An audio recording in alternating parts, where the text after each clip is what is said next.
They waited until the weekend. It's an old pattern, a predictable pattern, but effective nonetheless. Last Friday, while most investors were checking their portfolios one final time before the weekend break, while the mainstream financial media was focused on earnings reports and Federal Reserve commentary, something subtle but important shifted in the physical silver market. If you logged into your usual precious metals dealer's website over the weekend, if you called the refineries that have operated for decades, if you reached out to the wholesalers who have weathered every market cycle since the 1980s, you encountered something highly unusual by historical standards. You heard dial tones, you saw indefinite suspension notices. You discovered that the machinery of physical silver distribution had temporarily stopped accepting new material. This discussion is for educational and analytical purposes only, reflects publicly available information, and does not constitute financial advice or a recommendation of any kind. What we are witnessing represents more than a temporary supply chain hiccup. The physical silver market has crossed a threshold where traditional financing mechanisms have become severely strained under current conditions. When silver lease rates exploded from under 2% to over 100% in a matter of days, the system that has processed billions of ounces for generations entered a period of acute operational stress. This isn't a gradual trend or a seasonal adjustment. This represents a phased transition where the fundamental economics of silver refining have shifted into a regime that has become extremely difficult to sustain using conventional practices. The media coverage has focused on price movements, on technical chart patterns, on the usual suspects of supply and demand. They've missed the structural implication. While silver prices touched new highs, while investment demand surged, while industrial applications continued expanding, the physical infrastructure that connects raw silver to end users has encountered financing costs that make normal business operations commercially challenging at scale. The Royal Canadian Mint, an institution with government backing and sophisticated risk management systems, announced it would halt additional silver production after meeting its annual quotas early. When one of the world's most technologically advanced minting operations with broad access to capital finds the current environment difficult to operate within, it signals that something fundamental has changed in the underlying mechanics of the market. The shift isn't rooted in speculation or market sentiment. It's anchored in the mathematics of materials financing. Silver lease rates represent the cost of borrowing physical metal, a mechanism that allows refineries and processors to manage inventory risk while converting raw material into finished products. When these rates spike above 100%, the cost of carrying inventory while it undergoes processing exceeds any reasonable profit margin under prevailing market assumptions. Refineries that buy raw silver from mines, that melt down pre-1965 coins and sterling scrap, that produce the fine silver bars required by industrial users, suddenly find themselves in a position where the financing costs alone can threaten operational viability. This creates a cascade effect throughout the entire physical supply chain. Refineries stop accepting new material because they cannot prudently hedge their positions. Wholesalers cancel orders because their suppliers have gone dark. Sovereign mints reduce production because the input costs have become economically prohibitive in the short term. The result is a market where spot prices continue trading on electronic exchanges, while the physical infrastructure that delivers actual metal has entered a period of constrained activity. The technological catalyst driving this disruption operates far from the trading floors and pricing screens. Deep in the laboratories of Samsung, Toyota, and dozens of other technology firms, researchers have solved one of the most persistent challenges in energy storage. For decades, battery engineers have struggled with a phenomenon called dendrite formation. When lithium-ion batteries charge rapidly or undergo repeated charging cycles, lithium ions form needle-like crystals that grow inside the battery structure. These dendrites eventually pierce the separator between the battery's positive and negative electrodes, causing short circuits, thermal runaway, and fires. The breakthrough that has emerged from these research facilities centers on solid-state battery technology that eliminates liquid electrolytes entirely. But the solution to the dendrite problem requires more than just removing the liquid components. The key innovation involves a silver-carbon nanocomposite layer applied directly to the battery's anode. This isn't theoretical research or laboratory speculation. Samsung's prototype cells demonstrate that a thin layer of silver mixed with carbon can regulate lithium deposition, preventing dendrite formation while allowing rapid charging and extended battery life under controlled testing conditions. The chemistry is elegantly simple. Silver acts as a host material for lithium ions, dissolving them evenly across the anode surface rather than allowing them to concentrate into the spike formations that cause battery failures. This allows solid-state batteries to achieve charging speeds measured in minutes rather than hours, energy densities that double current capabilities, and safety profiles that significantly reduce fire risk. Every automotive manufacturer, from Tesla to Volkswagen, has committed billions of dollars to bringing this technology to mass production by the late 2020s, according to publicly stated development timelines. But there's a material constraint that the automotive industry has only recently begun to fully evaluate. To make this battery technology work at scale, you need silver. Not trace amounts measured in milligrams. Not the modest quantities used in traditional automotive electronics. You need grams of silver per kilowatt hour of battery capacity. For the first time in industrial history, silver transitions from being a minor component sprinkled across electronic circuits to being a structural material that forms an integral part of the energy storage process. The demand mathematics reveal the scope of this transition. A standard internal combustion vehicle contains roughly 15 to 20 grams of silver, distributed across window switches, seat motors, and engine management systems. Current electric vehicles use approximately 30 to 50 grams, primarily in power inverters and battery management electronics. But solid-state batteries with silver-carbon anodes require an entirely different order of magnitude. Early estimates from Samsung's technical papers suggest silver loadings between 5 and 10 grams per kilogram of anode material. For high-performance long-range battery packs, this translates to anywhere from 50 grams to potentially multiple hundreds of grams per vehicle depending on final commercial designs. The global automotive industry produces approximately 90 million vehicles annually. If 20% of new vehicles adopt solid-state battery technology by 2028, and if the average silver loading reaches 100 grams per vehicle, the automotive sector alone would consume roughly 58 million ounces of silver annually based on current projections. This represents a seven-fold increase in automotive silver demand compared to current levels. If adoption accelerates to 50% of new vehicle production, or if silver loadings prove higher than conservative estimates, automotive demand could approach 150 million ounces annually under aggressive adoption scenarios. These numbers become more significant when placed in the context of total global silver supply. Annual mine production reaches approximately 820 million ounces, while industrial demand across all sectors currently consumes roughly 680 million ounces. The solid-state battery transition has the potential to add industrial demand equivalent to 25% of current global mine output, just from the automotive sector if present assumptions hold. The solar photovoltaic industry provides additional demand pressure that compounds the automotive requirements. Solar panel manufacturing consumed over 200 million ounces of silver in 2024, and advanced solar technologies require higher silver loadings per panel to achieve improved efficiency ratings. Tunnel oxide, passivated contact technology, and heterojunction cells can require 50% more silver than traditional panels, while global solar installation targets suggest the industry could need over 300 million ounces annually by 2030 under current policy trajectories.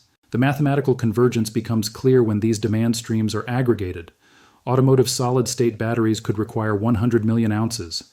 Advanced solar technologies could need 300 million ounces. Electronics, defense applications, and traditional industrial uses consume another 300 million ounces. Total industrial demand approaches 700 million ounces annually, representing nearly 90% of global mine production before accounting for investment demand, jewelry fabrication, or government stockpiling.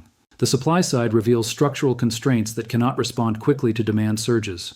Approximately 75% of global silver production comes as a byproduct from copper, lead, zinc, and gold mining operations. This means that even dramatic increases in silver prices cannot directly incentivize increased silver output. A copper mine's production decisions are driven by copper economics, not silver prices. If industrial users need more silver for battery production, they must essentially convince base metal miners to increase output, even though those miners may have no immediate economic incentive to do so. Primary silver mines, which account for the remaining 25% of production, face geological constraints that limit their ability to scale rapidly. Ore grades have declined consistently over the past 2 decades, meaning miners must process larger volumes of rock to extract the same amount of silver. New mine development requires 10 to 15 years from discovery to production, making supply response inherently slow, even when economic incentives align perfectly. The recycling component of silver supply faces similar constraints. While gold enjoys recycling rates approaching 90% due to its concentrated use in jewelry and investment products, silver recycling rates remain below 20%. Silver's industrial applications typically involve dispersing the metal across electronic components in quantities measured in milligrams. The cost of extracting these microscopic amounts often exceeds the value of the recovered silver, meaning most industrial silver effectively becomes permanently sequestered in landfills and electronic waste streams. Solid-state batteries compound this recycling challenge because the silver becomes integrated into the battery's fundamental chemistry rather than existing as a separate component. While the batteries can theoretically be recycled, the silver that goes into a battery manufactured in 2027 won't return to the supply pool until that battery reaches end of life in the early 2040s. The automotive transition effectively removes silver from the available supply for 15 to 20 years per unit consumed. Geographic concentration adds another layer of supply constraint. Mexico produces approximately 25% of global silver output, while Peru contributes another 20%. Both countries have implemented increasingly restrictive mining policies, with Mexico suspending new open-pit mining permits and Peru facing persistent labor disputes and social unrest. Russia, another significant producer, operates under international sanctions that limit its ability to participate in global silver markets.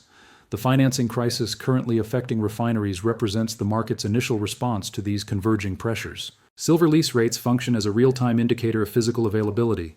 When institutions need to borrow silver to meet delivery obligations or hedge production, they compete for access to a limited pool of lendable metal. Rates below 5% indicate abundant availability. Rates above 20% suggest tight supply conditions. Rates exceeding 100% indicate that available silver has become so scarce that normal lending mechanisms become highly impaired. The London Bullion Market Association reported one-month lease rates reaching 39% in October 2025, levels not seen since Warren Buffett's silver accumulation in 1998. But unlike Buffett's investment-driven demand, current conditions reflect industrial users competing for metal to maintain production schedules. Solar panel manufacturers cannot halt assembly lines waiting for silver paste. Automotive companies cannot delay battery production because financing costs have spiked. This creates inelastic demand that persists regardless of lease rate levels. The disconnect between paper and physical markets has widened to nearly $3 per ounce, an extreme case of backwardation where immediate possession commands premium pricing over future delivery promises. This spread indicates that market participants value physical possession significantly more than contractual rights to future delivery, suggesting widespread concern about the system's ability to source and deliver actual metal when required. Exchange inventories reflect the same underlying scarcity. COMEX silver stocks have declined from over 400 million ounces in early 2021 to approximately 210 million ounces by late 2025. London Bullion Market Association vaults have experienced similar drawdowns, with available inventory falling over 20% throughout 2024 alone. These reductions occur during a period when investment demand has actually decreased compared to previous years, suggesting that industrial consumption is drawing down accumulated stockpiles faster than mine production can replenish them. The psychological dimension of this transition involves the gradual recognition that traditional market relationships may no longer apply in the same way. For decades, silver has traded primarily as a monetary metal with industrial applications representing a secondary consideration. The solid-state battery transition inverts this relationship, positioning silver as a critical industrial material whose monetary characteristics become secondary to its technological utility within specific use cases. This shift challenges long-held assumptions about silver's price behavior and market dynamics. Monetary demand tends to be elastic, responding to price changes and macroeconomic conditions. Industrial demand, particularly for materials with limited substitutes, tends to be inelastic. Companies will pay whatever price necessary to maintain production rather than halt operations waiting for more favorable pricing. The skeptical perspective questions whether solid-state battery adoption will proceed as rapidly as manufacturers suggest, whether silver loadings will remain as high as current prototypes indicate, and whether alternative technologies might emerge to reduce silver requirements. Historical precedent suggests that industries often engineer around scarce materials when prices rise sufficiently. The automotive sector's shift from platinum to palladium and then to reduced precious metal loadings in catalytic converters demonstrates this adaptive capacity. However, the chemistry of solid-state batteries appears to offer limited substitution possibilities. Silver's unique combination of electrical conductivity, chemical stability, and electrochemical properties makes it difficult to replace with alternative materials. Copper offers superior conductivity, but lacks silver's stability in battery environments. Gold provides stability, but costs significantly more and offers no conductivity advantage. The periodic table provides few elements that can match silver's specific combination of properties required for dendrite prevention. The temporal mismatch between technological development and market recognition creates opportunities for sustained mispricing. Laboratory breakthroughs typically require 5 to 7 years to reach commercial scale. while financial markets often focus on quarterly earnings and annual guidance. The automotive industry's commitment to solid-state battery production by 2028 represents firm industrial demand that will materialize regardless of current market sentiment or price levels, assuming current development schedules are maintained. The structural inevitability of this transition rests on the convergence of multiple independent factors as currently understood. Climate policies mandate electrification timelines that cannot be delayed. Technological breakthroughs have solved battery safety and performance challenges that previously limited adoption. Industrial capacity investments are being made based on silver-intensive technologies that cannot easily pivot to alternatives once facilities are constructed without significant redesign. Financial markets continue pricing silver based on historical demand patterns that may no longer reflect emerging realities.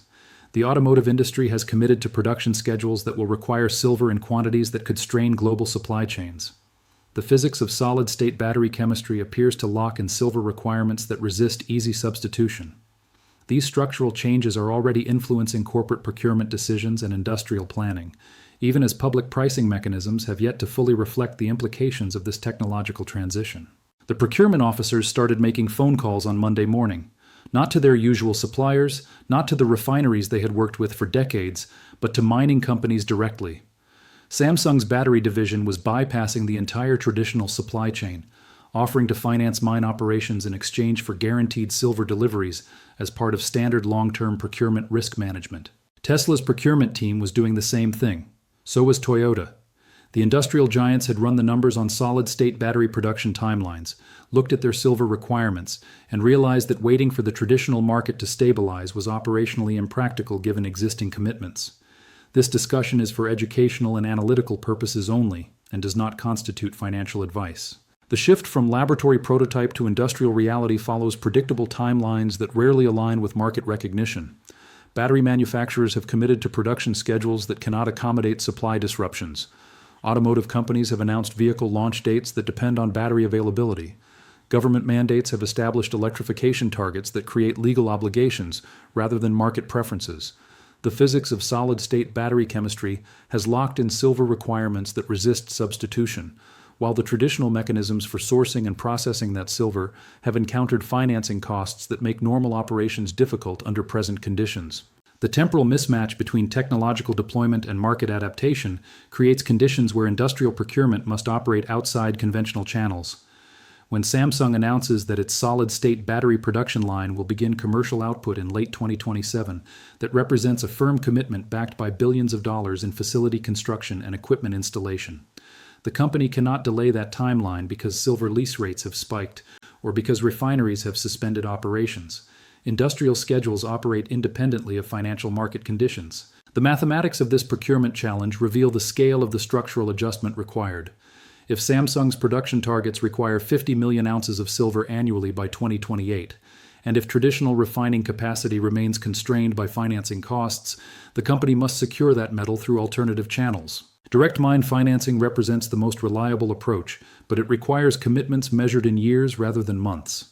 A silver mine development project initiated in 2025 might begin production by 2030, creating a 5-year gap between commitment and delivery. The automotive industry's approach to this challenge has shifted from market-based procurement to vertical integration strategies that were previously unnecessary.